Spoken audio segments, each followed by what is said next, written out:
A place where educational resources meet a good kiki.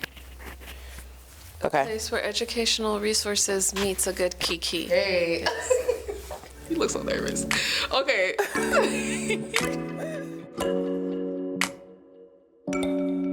So, hey, you guys, my name is Taylor. This is Ruth. Hi, y'all. This is Tyne. And this is The Learning Curve. A place where educational resources meets a good kiki. There we go. There we go. Okay, so today we have Tyne with us. Tyne's going to be telling us a little bit more about what she does, why she chooses what she does, and the importance of it. This is something that I feel like a lot of people, they kind of know about, but I'm not sure to what extent, especially because just in society, people are like, go to this place to get this done. Trust these people. And that's it. They're the experts. Yeah. Exactly. So go ahead, Tyne. Tell us. Oh, well, hi. My name is Tyne Janae. I am a nonprofit human rights person. I work, that's my day job. That's my passion. And then at night, I'm an actor and performer and director, but I am also a birth and postpartum doula. And so I think Taylor invited me on here to just talk about what a doula is, what that birth world looks like, what birth work is, and to help spread awareness, because like you said, like a lot of people don't know about that sphere until it's time to give birth. I've been in birth rooms where they don't know much about birth and they're already at month 9. So this is really fun. Yeah. Wow. Okay. So is there anything that inspired you to go in this direction and why to pick that career path? Literally. Okay. So one day I woke up and it was 12 a.m. I was asleep and I was like, I think I want to be a doula. And I had no idea where that came from, why it came. I had multiple all-nighters just researching what doula work is. I had heard about a doula, but honestly, the thought just came. There was nothing that I didn't know enough to really pursue it. But I am in the human rights world. I do know a lot about repro justice and repro rights and how fragile and scarce they are here in America. And I have been obsessed with birth since a child. I used to watch births until 2 a.m. just because, I don't know, it was fascinating to me, giraffe births, human births, hippos, everything. I was just fascinated. Okay. So I was like, wait, this could really, once I researched what it was, I went into a training with Doula Trainings International. I started to get started building my clientele. Now I work with GALS, which is Giving Austin Labor Support. And so I do on-call births there in their hospitals in Austin. And I think after now being in the birth world for about a year and a half, I feel like the reason I did it, or the reason I love it, is because it's the combination of, human rights work, but also spiritual work, also ancestral work. And then also, I feel like if we treated every birth and every child as our own, and what that really means for the world, it's just a huge impact scale, I feel like, even on an individual basis. So then I was like, okay, this is it. Yeah. Yes. Yeah. So I'm sure in some way, or has it had an effect on your value of your life, other people's lives? Has that had a huge impact on that? It has. I feel like as a woman, a femme, one, it had a huge impact on just how I view myself, and learning about my body and what it's designed to do and what the strength of it is. And then seeing other women give birth has just changed how I view us.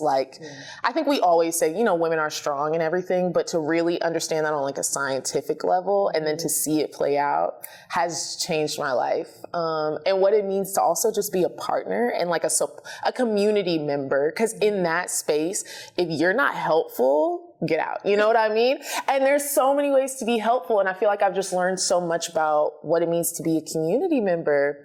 So yeah, there's been, and then on top of that, I think, babies are just spiritual, to see a spirit come in the world and the soul start to observe and understand things. It just makes you realize the preciousness of what we're experiencing, you know, as life, like in life.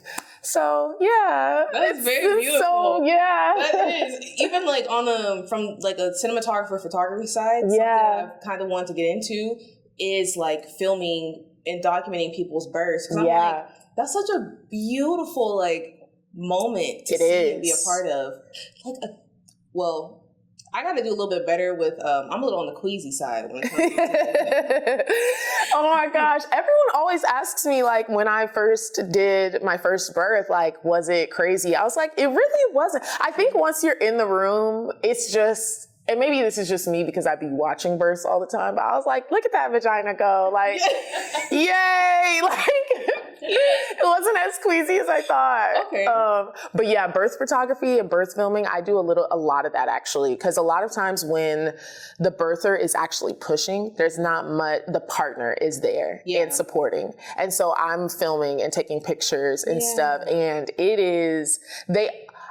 it's funny because a lot of people say they want that, but then after they go through it, they're like, actually, can you delete that? Really? Because it's so much more animalistic and feral than a lot of people assume. Yeah. And then a lot of birth filmers, they edit that stuff out. But like you're moaning and making animal noises and like contorting your body. And it's like, I actually don't want to see that. Oh my gosh. Yeah. I can see why not. I feel like I would. You think so?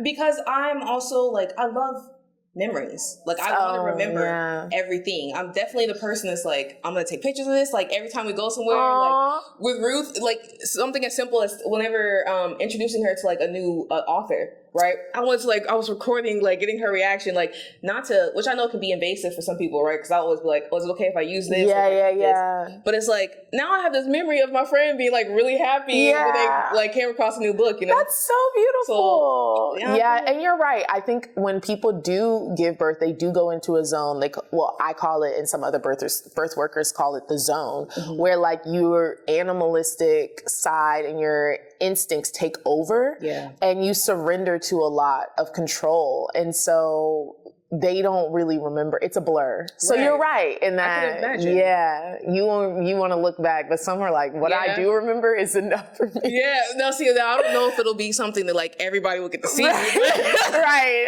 It's like, we'll keep this, you know, and like I might show my kid one day, like, true. This is what, you know. No, I wish I had my birth record because I always preach about, I call myself the hood community doula. And I always preach about, like, you need to know your birth story. Yeah. You need to ask your birthing parent, like, what happened? What was, not conception like sex, but like, what was the conception story? Yes. All of that matters because it's the first thing that ever happened to you. Exactly. Yes, I agree. Wish my mom had, like, my birth record. Yeah. You can, on the astrological side, you can kind of see some of that in your astrology chart. Your birth story? Yes, you can. Like the moon tells you a lot about like your mom and slightly about like how she was treated by the family, the people that were around. Oh, when wow. you were born. You can see like, if you look at your chart, you can kind of see some of the energy about when you were conceived. Like a lot of that is in your birth chart. Oh, honey, I need to go into that. Yes, we're going to have my mom will probably be like, did it say that they did this? I'm telling you, it gets deep. Like some people I'm like, make sure you want to know before, like, you know, like some people's charts I've seen and it's like close friends and we'll talk about it. And it was like, your mom went through like a lot of loneliness actually whenever she was pregnant with you. And they're like, like she didn't have anybody around or the father wasn't there. He wasn't supportive. Like, it's a type of work that some people aren't ready to do because what we assume you can just forget about and change. Like those things affect you forever. They do. And so if you want to do the work, you can, but it's going to be, it's going to be tough. Yeah. Okay. Let's wrap it back around to the doula questions, please. Yes. Cause I'll definitely want to start going on that. Go ahead. Oh, well, can you tell us like some type of life-changing story that you've come across, you know, with respect to the actual individual? Oh gosh. Okay, life-changing stories. I feel like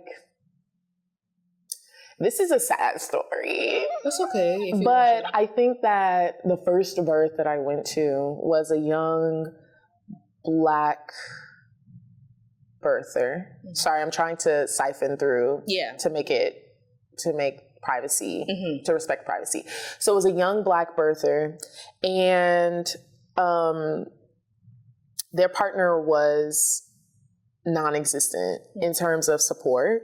And I've heard, so back up. Before I became a doula and when I was training, I heard so many horror stories about birth. And I came into the birth field, like, those stories have to be few and far between in terms of like hospital abuse and partner abuse and birthing alone and going through pain alone. And I'm like, that just can't be what I'm going to experience because, you know, I guess privilege and also just ignorance, simple ignorance about what birth really looks like. So I came into my first birth thinking, I know it's going to be tough, but I didn't even think about all the worst possibilities. And then again, so the partner was non-existent. The partner was at the gym for some of their birth. The partner was playing video games in the birth room with other male family members. And so this was on my end about just not having the experience of timing births, because like long labors are 20 to 27 hours. And so I had left to get rest. And when I came back, the birther was in so much pain that the hospital staff was not supporting, the partner wasn't supporting. And so they decided to get an epidural.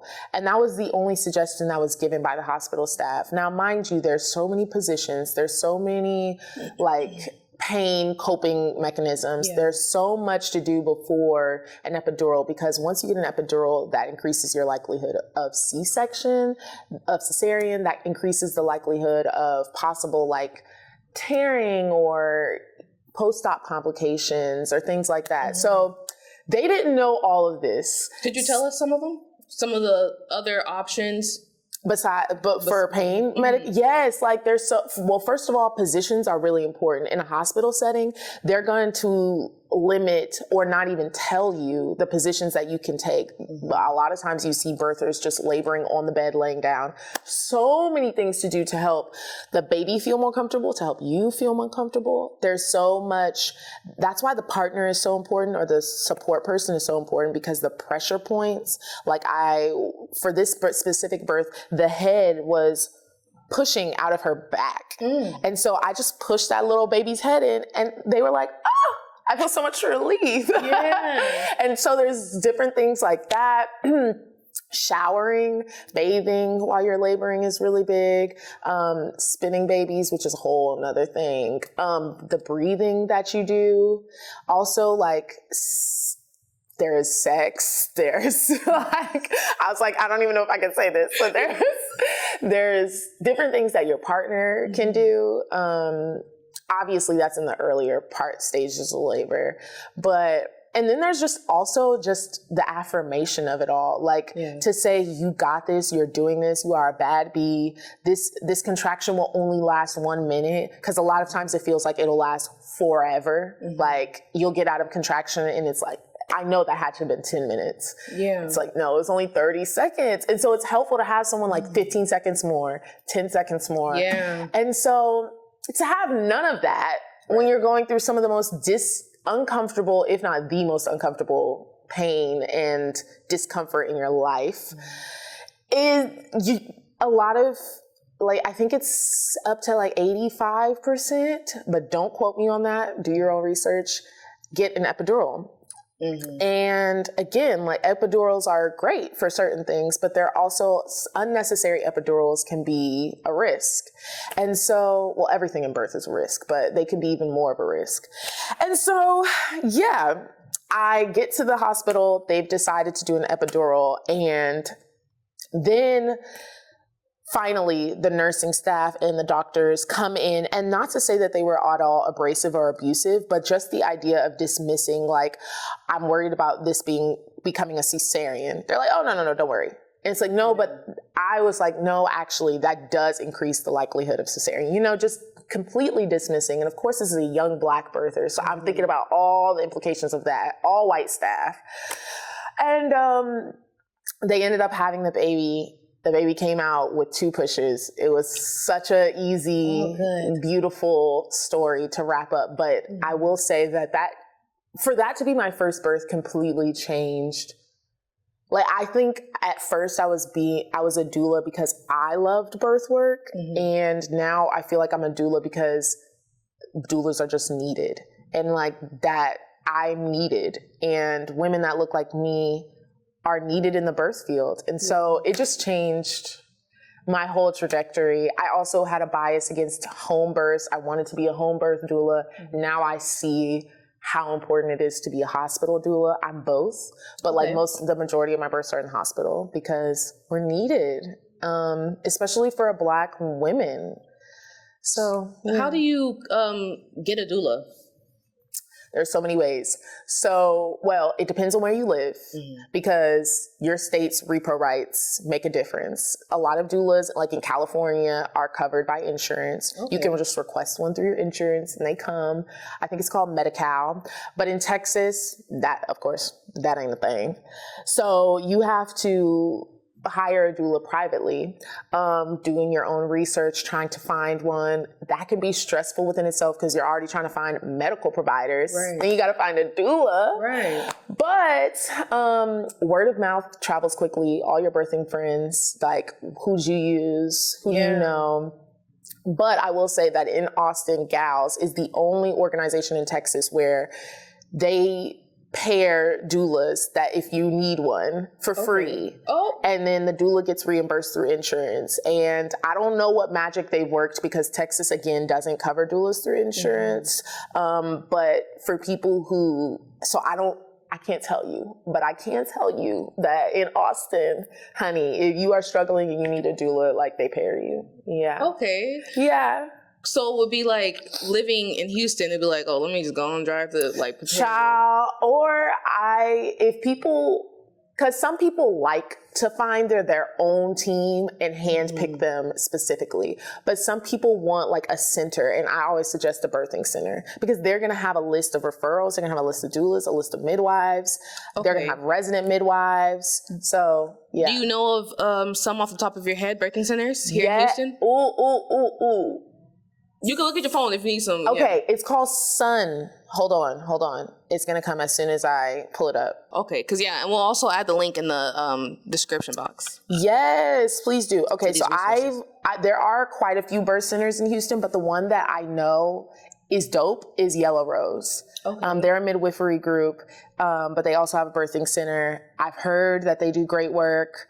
I haven't worked with them, but I know that they also are equitable to Black birthers, which is a big thing because even though it's a birthing center, honey, even though they're a midwife, does not mean that they are going to be sensitive to a Black birther. And also System Midwives and blackdoulas.com. Like, I'm registered on both of those. So those are really good sites to, There's ways. I think as it becomes more common for white folks, it'll open up resources and things, and then Black folks will find, I want to doula too. Yeah. What about, can you tell us a little bit about the difference between, or pros and cons of whatever sort between like hospital births and doing it at home, or why you were biased to one before the other? Child. Yes, I can tell you. So I'm going to try to make it concise. Okay. Basically, child, you do a hospital birth. Let me rephrase, actually. If you make a birth plan to do a home birth, a lot of times you are low risk because high risk birthing people usually go to the hospital and plan their births at the hospital. If you are low risk and you decide to do a home, you often have a midwife, you usually have a doula, and then you can have whoever else because it's your house and you can do it from home. The agency and autonomy in your house is the big factor for a lot of people. You can birth wherever you want. You can birth however you want. You can have who you want there. And your staff is solely for you. Now, they may be on call for multiple births or whatever, but your staff isn't isn't stretched as thin as a hospital. Not to say that they're stretched super thin, but they're not as stretched as thin. Yeah. So that's the biggest difference. Yeah, then that makes, you know, and that makes a difference. Right. Even your environment, like I remember, again, going back to that first birth, she wanted lights and music and all this stuff. And once you get an epidural, things immediately shift in the room. And so they were, I think, 2 weeks premature. And so the NICU team had to come in for their birth. There were so many regulations that they couldn't change the lights. Right. They couldn't have no music. Like, there's a doctor in here trying to administer medicine. That changed like, the whole vibe. Changed the whole. He was like, "Can you please turn that music off?" I was like, "Okay, stiff in here." Right. So yeah, at a hospital birth, right? There's gonna be a lot more people. One, there's a lot more nurse shifts changes, doctor shift changes. You might not even be delivered to the doctor that you've been talking to for 9 months. Yeah. Yes. That honestly is quite that's kind of scary. often. Yeah. And it's somebody you don't even know. Right. Like, I didn't build trust with you, and like now, And they're gone. Yeah, it's a lot more. And then the number of people that are allowed to be in the room dramatically reduces. But there are some what's it called? Some benefits, because some home birthers have to transfer to the hospital. That could be really, really stressful when some people are already there for any risk and complications.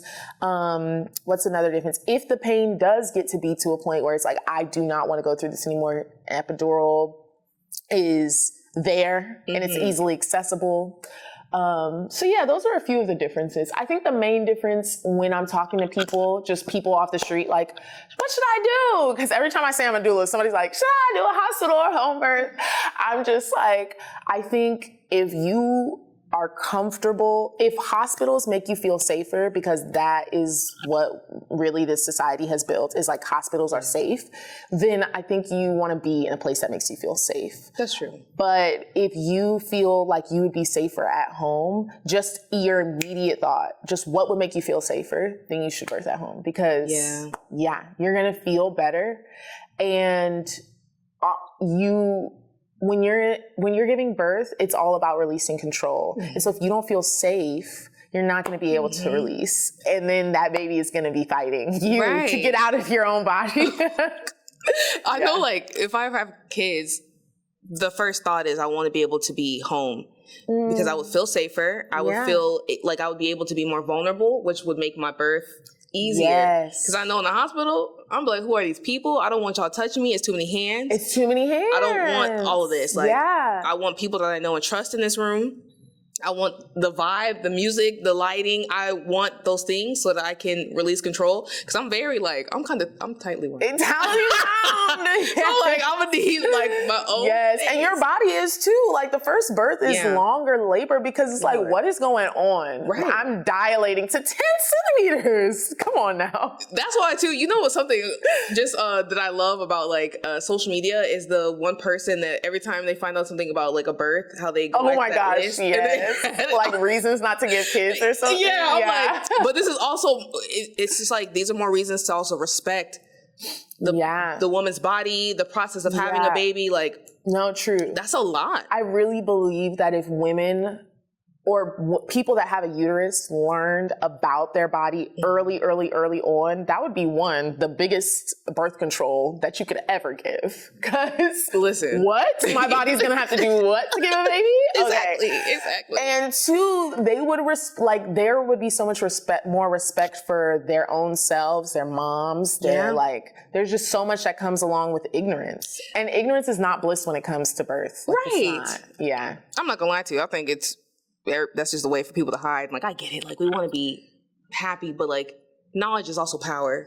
And I'm going to need y'all to wake up. Knowledge is power. And birth isn't scary. People be scared of birth. And I'm like, why? Because you don't know anything about it. But once you do, you can sign up for much more easily once you're ready. Okay. I was like, I ain't gonna lie. I'm still going to be scared.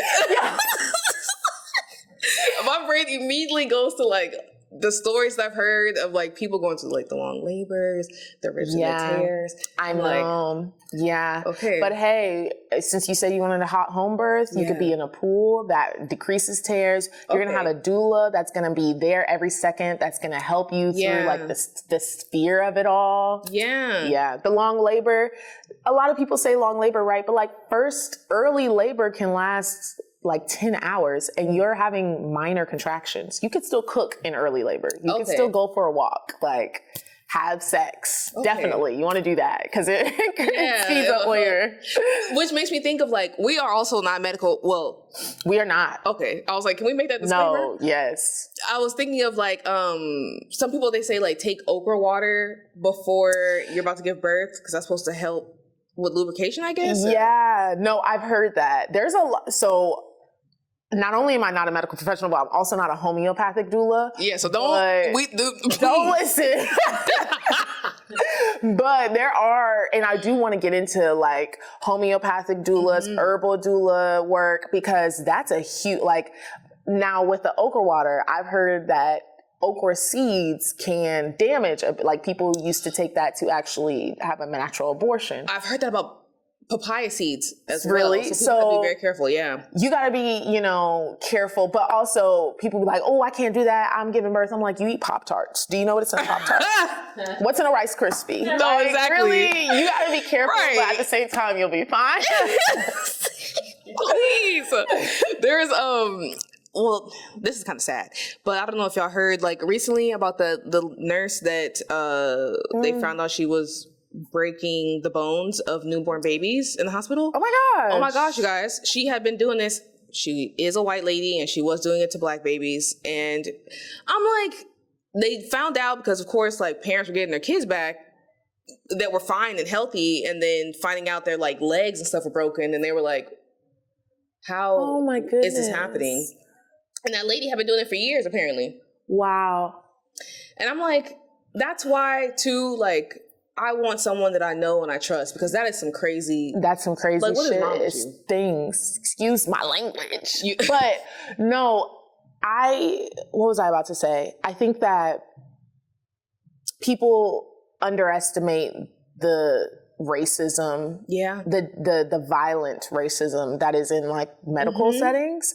And I think we all talk about that, right? Like a lot of, especially in the Black and brown community, it's like, ooh, the doctor ain't safe, the hospital ain't safe, but when we really get down to the nitty gritty, you can, birth is a life or death situation, and you can die, and your baby can die just from racism. Like, they were even, I just saw the article when they were saying that, I'm not sure what the number is for Latino women, but they were, or how do we say that to be politically correct as far as like people that don't go by gender? I just call them birthers. Oh, well, then that's smart. Yeah. Thank you. Latino birthers, and, but the article was about Black birthers, and they were saying that, don't quote me either. We're going to have to go look it up. Smack it on the screen somewhere. We'll fact check and put it like caption right here. But I think it was like, they gave a percentage of how many, it's higher for Black birthers to get a C-section without basically just being like, oh no, we'll just give you a C-section. Yes. I'm like, what?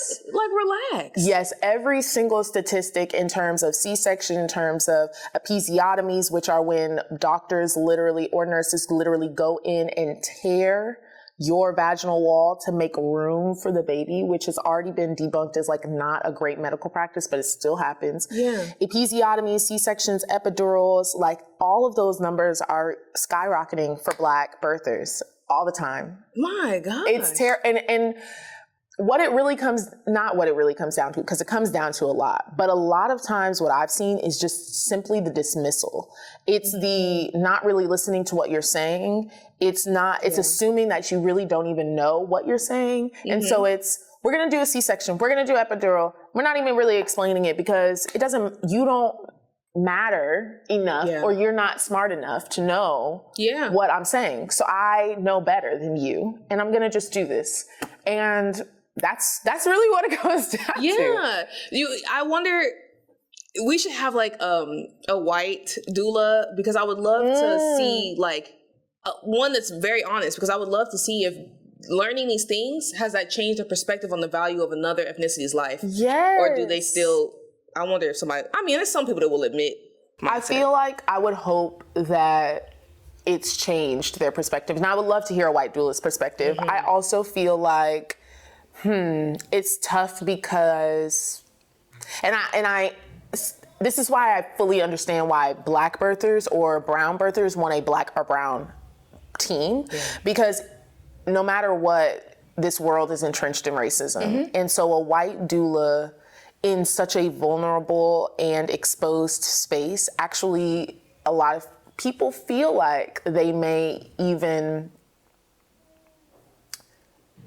because you're culturally different, your experiences are different, they may even be more harm than good, harm than health.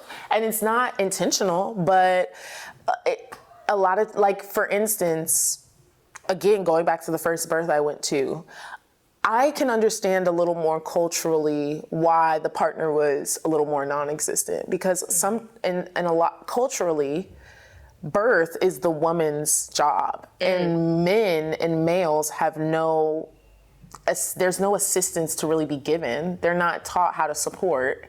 And so I can understand that. But I feel like in a white doula's eyes, possibly, I'll never know, it would increase their judgment. Because it's like, well, I can't believe this black man isn't here to, They already got their mind made up. Yes, sometimes. I worry about that. Yeah. But there's nothing you can do about that. I think you know people's heart. And that's what you have to go off of when you're going through birth. You know people's heart. And a lot of black birthers choose white doulas because they match on so many other levels, Yeah. So, it just depends. I'm sure at the end of the day, like, we all just want to be loved and respected as humans.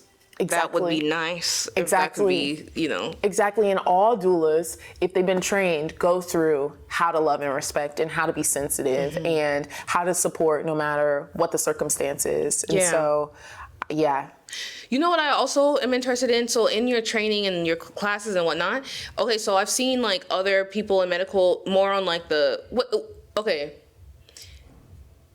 going to the hospital and stuff like that versus having a doula, is that considered, like, which one is the westernized? Is it the hospital? I would say definitely hospitals. Okay. So before now don't quote me on the year, child, but I think it's 1930s, 90% of births were done by midwives. In the home or in a hospital setting, but by a midwife. Okay. And now 90% of births are done by doctors, obstetric staff. Sorry, these words are tough. That's okay. In hospital settings. Yeah. And so all of that to say that even in Western culture, we've shifted. Like, it's not just an American thing that we've always been in the hospital. Like, we've all shifted away from like midwives and doulas. Yeah. So I'm curious if in the studies, I don't know if you guys have ever seen when they talk about with black people, they're taught. Okay, like somebody made a point where they were saying that they weren't taught or they didn't understand that black people turn a different color when they're losing oxygen, the inside of their mouth. Oh, interesting. Compared to like their white-skinned patients. And then the same with how they were taught that black people have thicker skin, so they have a higher pain tolerance, so they would... I've heard that, yeah. So it's like, I wonder, well, I'm sure in your training, those aren't things that are taught, so if there's like, or I'm asking, basically. Yeah. So then white doulas would go through hearing the similar things and like deconstructing whoever made that. No, it's facts. I feel like that's why it's so important to do very, very good research on who you're being trained by and what the curriculum is. If any aspiring doulas or birth workers are watching this, Doula Trainings International is one that I can stand by, and that does talk about what doctors are trained in their training for birth, because what I didn't know is a lot of labor and delivery staff are trained as surgeons, and so that's why they love C-sections, because that's what they're trained to do is do C-sections. And natural birth is not as, or vaginal birth I should say, is not as commonly trained and investigated in their training. And so all of that to say that I did specifically learn a lot about what medical racism looks like. And huge on the pain tolerance, huge on the dismissal. And also when you come into a room and the doctor is not explaining things fully, that's a quick indicator that something is like awry here. And I'm sure there's some trainings that don't even go through that and don't even tell you that. Yeah, it's important. Have you ever heard of this book called I think it's called Medical Apartheid? I have. I need to read it. I have it. I haven't read it yet. Because when I got it, I was about to go and get a surgery. Oh, and no, don't do that. Yeah, I was like, we're going to wait. I was like, this is not about to have me traumatized. I was already scared. Yes. But I do want to read it because I'm sure that would actually wrap around. No, facts. And like, there are some, like, I think it's called International Association, DONA. It's called DONA. I don't know what it stands for, but it's a international association for doulas. And they're the most popular, most widely used trainings for doulas. And they are entrenched in white supremacy and paperwork and liability and like the idea of like liability and the idea of paperwork as some type of learning, like very much white colonial learning. And that's like one of the most popular doula like uses, so training. So it you know, that's why it's just a lot of research to be done. Again, ignorance to me is not bliss. Right. I agree. I agree. I wondered. I wanted to ask you, like, do you think that there's an influence on like making C-sections and epidurals the first, or like a quick fix? I don't know the proper way to say that, but like, you know, like pushing that in a sense on women or on birthers. Do you think that has to do with like money and insurance? And they're like, this is going to be, is it more expensive? Like, do they get more money for those procedures? Definitely for cesareans, for sure. I don't know about epidurals, and I know it depends on your insurance. But cesarean is always going to be more expensive because that's a surgery, a major abdominal surgery. So yeah, you're paying more. People are awake for that, right? Yeah. Oh, Lord have mercy, God. I have never been a doula for a cesarean, but they are awake. Yeah. And I don't want to say, like, disclaimer, I'm not saying that. I know we've been I know we've been doo-dooing on hospital births, but there's nothing wrong with having a birth at a hospital. Hospital births are still just as beautiful and just as valid as any other birth. And the majority of people, period, are going to be in the hospital for the birth. So there's nothing wrong with it. But I will say that in my own conspiracy theory land, and also just being in the room for births, in my experience, I definitely think that they push. I don't think that it's conscious, but I definitely think that there's an unconscious and subconscious bias towards symptom management, and symptom management costs more in medical settings. So like epidural is just a symptom management for pain. It's not necessary for the most part. And that adds to the bill. You know what I mean? Like cesarean adds to the bill. I do think that insurance companies be happy as heck when they look at all the things that they charged you for, you know, even like heating pads. The hospitals have these great, dope heating pads that you just tear into and then they start to heat. Still don't know how that works. But that costs money. Right. And when you're in birth, you're like, yes, give me the heating pad. You know what I mean?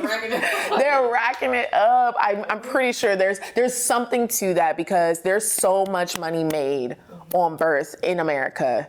So I know there's something to that, but I want to be able to tell you, but keep an eye out and check the news because it's there. That just reminded me, because that's another thing, different countries follow different type of principles. And I have a friend, she gave birth in the UK, and she was telling me how for her, during her labor, she was getting laughing gas. And I've never heard of that here. And it's like here immediately they put you on an IV, they give you morphine, and then that starts to trigger stress. And then, you know, it just starts piling up until it's like, okay, now we got to move you into surgery, blah, blah, blah. And back to, you know, why is it that, or do they immediately start to schedule that? Obviously, this isn't speaking for everyone, but I do believe that in some sense, it gives them control of their schedule. You know? Oh, for sure. I mean, there are, for a fact, like that's not a conspiracy theory. For a fact, there are some labor and delivery providers that like to schedule inductions so that they have a clear schedule of their birth, so that they know when births are coming. And that's totally unnecessary. Some people also like that. I will say some birthers, because then they know when the birth is coming. Exactly. But at the same time, this is a natural bodily function. We can't be scheduling every time. So yeah. And to speak more a little bit on like the epidurals, like I know someone that they got an epidural to relieve the pain in that moment, but now I'm not sure exactly what happened, but they feel pain like every time it gets cold. So instead of avoiding it, or to try to avoid it for that moment, now they have like a long-lasting condition. Yeah. So I feel like sometimes people don't know this. They just think, let me get rid of the pain now. Yeah. And they're not informed of like what the side effects might be, or they are informed, but they're not listening because they're in pain. Like you should know these things ahead of time. Yes. And a lot of there's also a lack of research on the long-term effects of post-op complications to cesarean and post-op complications to epidurals. There's so much that we don't know, So I totally, if someone was like, I still have back pain from an epidural, I would believe that. Yeah. You know what I mean? Because who am I to invalidate that? And what research is out there? There's not enough sometimes to like back up these claims, And another thing is, with the UK nitrous oxide. So you can request that in the hospital. And that's why a doula is so important, because there's so many other coping mechanisms for pain that you just don't know of. And nitrous oxide is great. It's wonderful. It works wonders. Not great for everyone, but if you don't even know it's there and available, you don't know to ask for it. Yeah. We need to do like a part 2. Oh, thank you.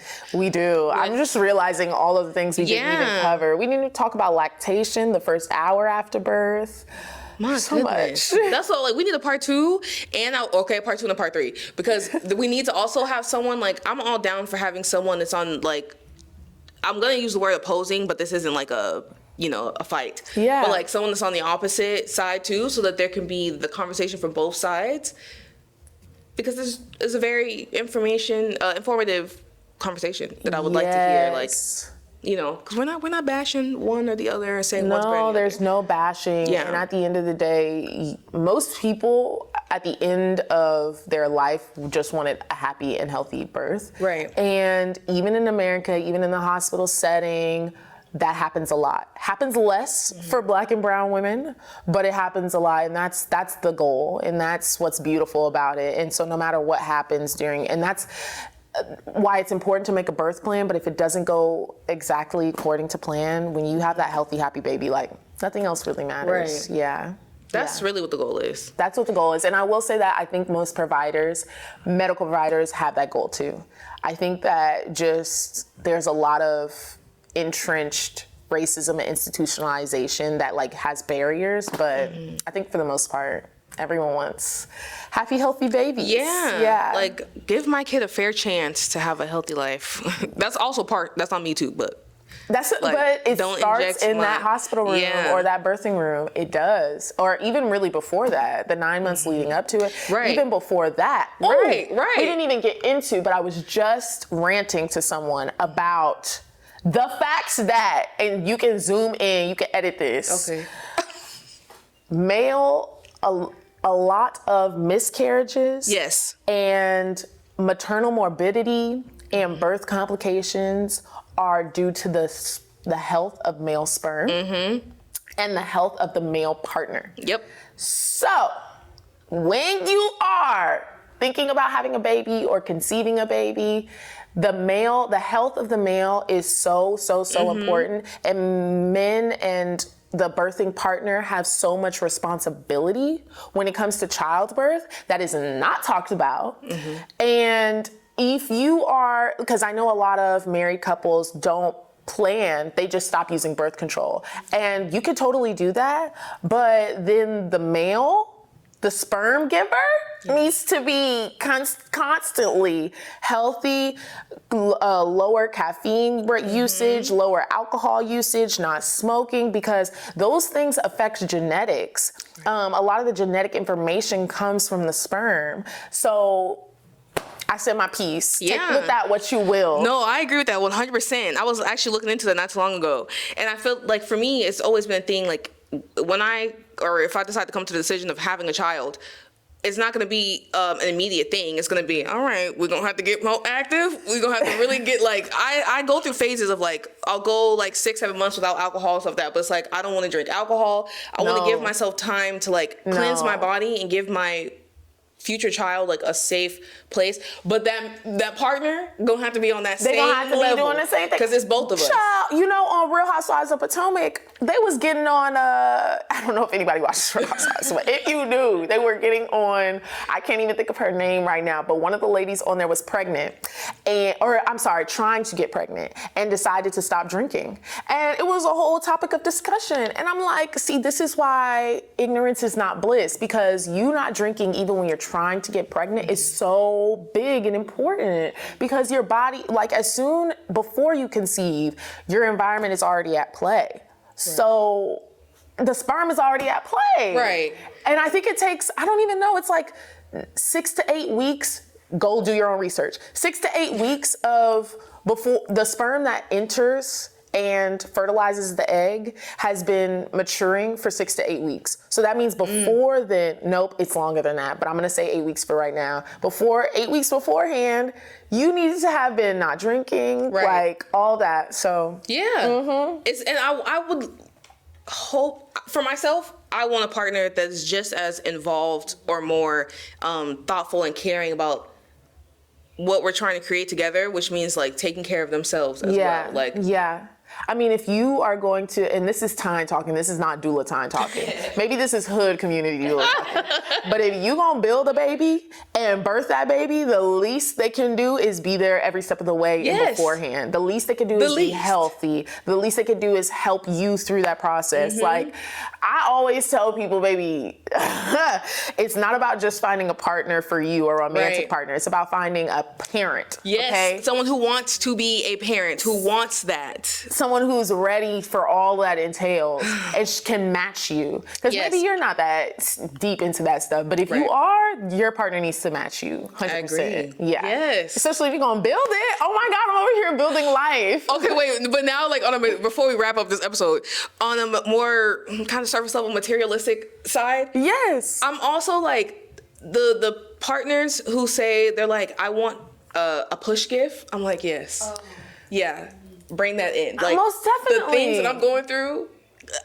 Most definitely. But like you said, it's the investment. A lot of partners aren't as invested in this, in this journey. And you could tell, I do want a gift because I know that means that you thought about me and that you're constantly in this with me. I need a partner to understand what this body is going through to bring this life into this world. Exactly. Exactly. Literally. And sadly, they ain't even have periods if they are a person that's had a penis for their whole life. So they don't know nothing of what I've been through. That's why I don't know what happens in school anymore.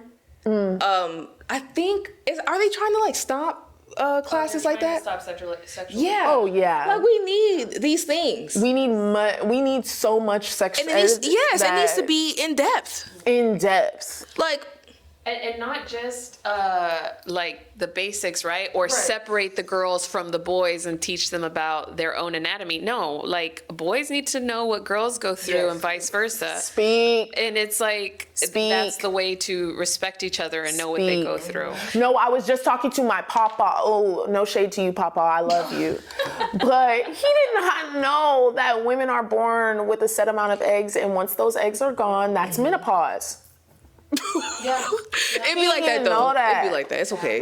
It's okay. There's nothing wrong with that because he wasn't taught, but it's that is basic. If you don't know why I'm having a period, how can you empathize with me? Yeah. That don't make no sense. Yeah. So we got to do better. These new age, I hope y'all learn it and take the time to like educate yourself, even if they're not teaching it to you in school. Like, if you want a partner who can give birth to, honestly, we should all just be looking into those things to respect everybody. Like, it's okay if people are different from you, so if that, it's all about respect and understanding each other at the end of the day. That doesn't mean that you necessarily have to agree with certain things. Just respect people. We're all humans. Yes. One day we all gonna be dead. Yes. And oh Lord. I'm about to go. Okay, y'all. Well, do you have any last phrases, words, do tips? I have anything? If there's any birthers or aspiring doulas or anyone that is a human being watching this, I am just manifesting and claiming over your life happy, healthy babies, way more knowledge and power around your bodies and reproductive justice and just planning for the best life that you want. And so I'm really glad that we are here today to do that. Me too. Yeah. And see, now I feel like we're finna wrap this up. All right, y'all. Ruth? Oh, just one more thing that I think is really sweet. When it comes to push gifts, I have a friend and her push gifts, which it was her idea, but I think it's beautiful. She gets like a legit jewelry, you know, like Tiffany or... As she should. Yeah. But it's with the name of whichever child she's having, so that when the child's old enough, they'll get to inherit that gift. It's like beautiful, right? It's like, this is what I got when you were born, and now she leaves it to them. So I thought that was really cute. That is cute. Oh, it's so much that goes into birth. Y'all plan your birth. With the right person. There's so person much that values that and goes respects into you. this. I'm for real. Why didn't my mom do that for me? Oh my God. I was an accident, so. That's all right. It's okay. A blessing. You know, but now I don't get no push gift, so. You could still, right? Not like that. You're right. That's true. All right, y'all. We'll see y'all next time. Bye. On the learning curve. The learning curve.